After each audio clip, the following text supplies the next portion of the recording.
सच में दिव्य शक्तियां होती हैं, चमत्कार होते हैं, उनका हाँ। प्रभाव होती, सिद्धियां होती हैं। हाँ, दिव्य शक्तियां होती हैं, दिव्य चमत्कार होते हैं, उनका प्रभाव होता है, पर उसके लायक हम हो जाएं तभी हम देख पाएंगे ना, हमारी सामर्थ्य हो जाए। अभी क्या है कि हमारे पास जितनी आध्यात्मिक शक्ति होगी उतने ही हम दिव्यता को देख पाएंगे। जैसे अध्यात्म में उसकी स्थिति भगवत स्वरूप में तन्मय है, तो जितने बड़े महापुरुष हैं, प्रहलाद जी, नारद जी, अंगिरा जी, बड़े बड़े, वो महापुरुष उसके सामने आएंगे, बात करेंगे, वो उनसे बात करें। पर यही बात हो रही है, आप सुन थोड़ी पाओगे, क्योंकि आपकी श्रवणेंद्रिय पार्थिव विषय में लगी हुई, उसकी योग्यता नहीं आई है। ऐसे ही जितनी भी दैवी शक्तियां हैं, पहले हमारे अंदर दैवी सद्गुण आवे और हम उनके सिद्धांत से चलें, फिर उनके मंत्रों का जाप करें, तो हमारे अंदर वो शक्ति जागृत हो जाएगी। अगर हमारे अंदर शक्ति नहीं तो हमें सब ड्रामा लगेगा, सब हमें नाटक लगेगा कि हमें क्यों नहीं दिखाई देता। तुम्हारा आध्यात्मिक शक्ति विषयों के भोग में नष्ट हो चुकी है, तुम्हारे अंदर सामर्थ्य नहीं रह गई। जो विषय चाहता है तुम्हें रौंद देता है। अब तुम दिव्यता को कैसे अनुभव कर पाओगे? उसके लिए तो भागवतिक शक्ति से संपन्न होना पड़ेगा, तभी तो उस दिव्यता को जान सकते हो।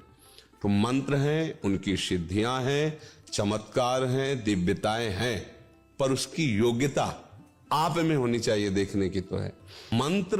मंत्र की शक्ति, दैवी चमत्कार तभी जब आप में दैवी सद्गुण हो।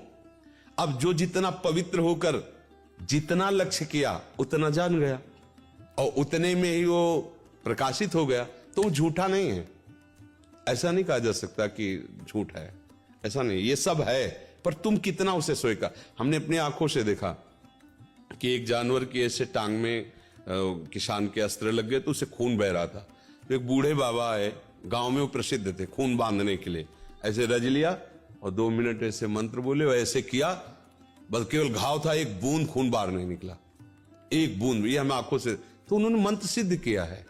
तो ऐसे मंत्र शास्त्रों मंत्र हैं जो छोटे छोटे कार्यों की, छोटी छोटी बातों की सिद्धि। पर जब भगवत प्राप्ति का लक्ष्य होता है तो ये बड़ा लक्ष्य है, फिर इन सब छोटी बातों को स्वीकार नहीं किया जाता। ये उनके समीप जाने से स्वाभाविक हो सकता है, वो नहीं चाहेंगे। वो चाहेंगे यही कि आप सच्चिदानंद भगवान में लगे। पर आपकी जो कामना है, तो कल्पतरु भगवान की आराधना करते तो उनके प्रभाव से हो सकता है आपकी कामना पूर्ण हो जाए। उनका आशीर्वाद इस बात का नहीं होगा। आशीर्वाद ये होगा कि मंगल भवन प्रभु में आपका मन लग जाए और आप भी भक्त बन जाएं, तो आप सदा सदा के लिए दुख से निवृत्त हो जाएंगे। पर यह नहीं कि चमत्कार नहीं है। हमने देखा एक अयोध्या से संत आए हुए थे, बड़ा प्रभाव उनका, बहुत लोग साथ, वो हनुमान जी की उपासना करते थे। तो आए, हमारे पास भी आए। उस समय हमारी होगी 17-18 वर्ष की अवस्था।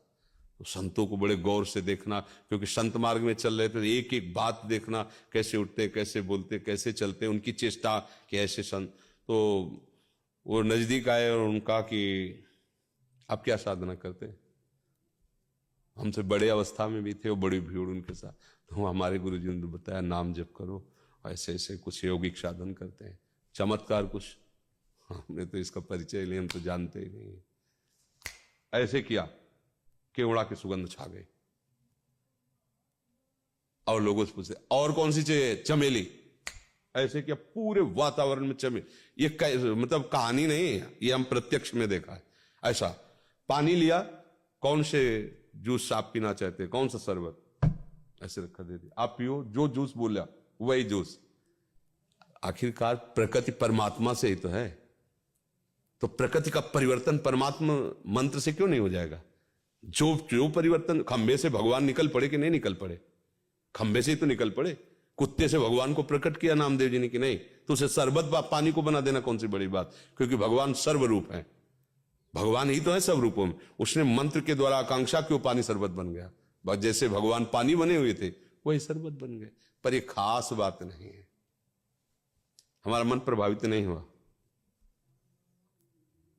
मन तो प्रभावित तब हो जब आपके पास बैठने से हमें रोना आने लगे, प्रभु से प्यार आने लगे, हमारा हृदय जलने लगे कि मैं कितना नीच हूं, मैं ऐसे ऐसे कर्म किया हूं, क्या प्रभु मुझे भी स्वीकार कर? यह है संत संग का चमत्कार। उसका मन प्रभु के लिए लालायित हो गया, प्रभु प्रभु इतने प्यारे लगने लगे कि सारे विषय खारे लगने लगे, संसार का सुख उसको बमन की तरह लगने लगा। ये अवास्तविक संतों के संग का ये चमत्कार। बका ऐसा नहीं है कि सब झूठा, ऐसा नहीं है, चमत्कार हैं। तो अब ये तो नहीं है कि मंत्रों में शक्ति नहीं, ऐसा नहीं है। महाराज जी, आप तो बचपन से इस मार्ग पे चल रहे हैं, अभी आप वृंदावन प्रेम उपासना में हैं, तो आपके साथ भी ऐसी कोई अनुभूतियां हुई या महाराज जी? बहुत सी शुरुआत में ही प्रारंभ हो गया था इस मार्ग में, तो जब चले ना, पर क्या था कि गुरु कृपा से बचपन में ही हमें समझा दिया गया था कि जिसका लक्ष्य भगवत प्राप्ति है, छोटे मोटे चमत्कारों में गोस्वामी जी तुलसीदास जी की चौपाइयां हैं कि जिस समय कोई साधक परमार्थ पथ में अग्रसर होता है तो इंद्रिय द्वारों पर बैठ जाते हैं उसके देवता साक्षात आकर के, अलग अलग देवता जो इंद्रियों में विराजमान, और वो माया का वही आकर्षण उसके पास पहुंचाते जिससे वो भ्रष्ट हो जाए। तो उपासक सावधान रहे, उस समय जब चढ़ाई पे चढ़ रहा है परमार्थ की, तो उसे भ्रष्ट करने के लिए देवता आते हैं, दैवी शक्तियां आती है। इंद्रिय द्वार झरोखर नाना, बैठे देवता करि कर थाना, आवत देखें विषय बयारी, तीर्थ देख, क्योंकि बहुत बड़ी विजय की तरफ चला है ना, तो गुरु कृपा पात्र ही इस बात को समझ पाता है। फिर इसके बाद जो आती है वो फिर सिद्धियों का खेल आता है। रिद्धि सिद्धि पेरे बहुआई, बुद्धि लोभ दिखावे भाई, होए बुद्धि जो परम सयानी, तीन तन चितई नान हित जानी। बोले परम सयानी बुद्धि हो, उधर देखना भी नहीं, उधर अगर देख लिया तो तुम्हारा इन्हें अनहित हो जाएगा, अर्थात भगवत प्राप्ति के मार्ग में आपके बाधा खड़ी हो। तो कौन बाधा स्वीकार करेगा जो भगवत मार्ग में चला है?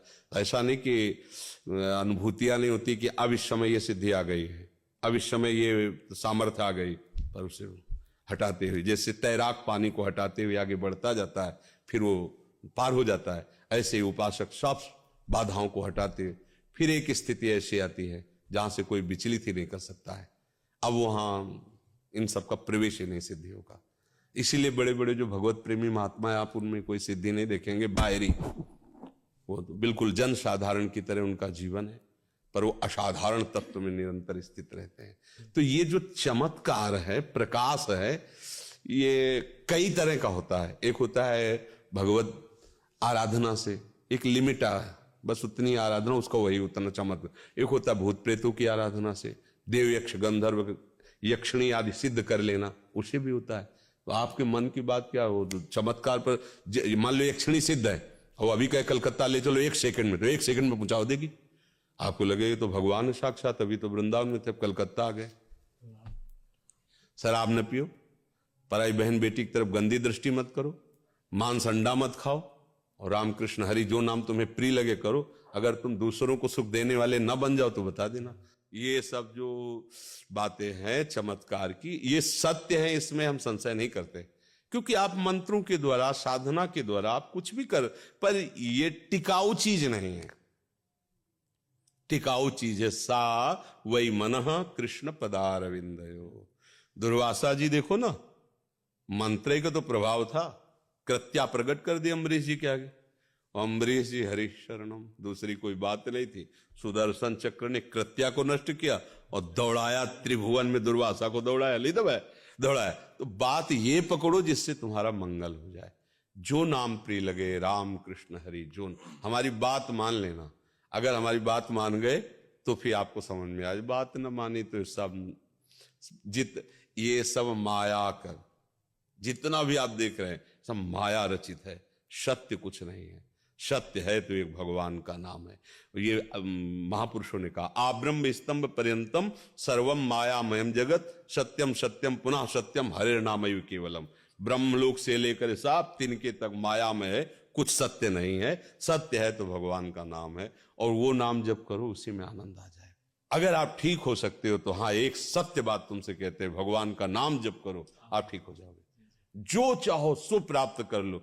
बस इसके अलावा वो और तो सब प्रणाम है, सब भगवान का लीला है।